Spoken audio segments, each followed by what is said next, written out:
Welcome to the Liene Upcycle channel. This spring, let's give old receipts a new life. In this DIY video, we'll turn these everyday receipts into a cute spring junk journal using PixCut S1. In the Liene photo app library, the Liene Bloom section is full of free spring-inspired designs. Take a look and choose your favorite flowers, leaves, or other playful patterns. Just place your designs on the canvas, resize them if needed, and tap Make It.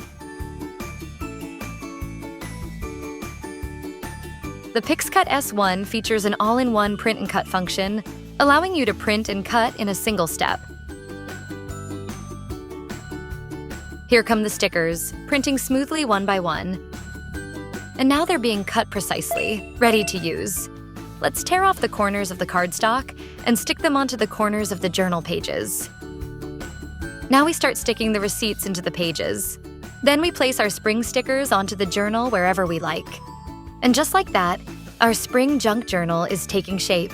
Look around your home for unused receipts, unleash your creativity, and join the Liene Upcycle project.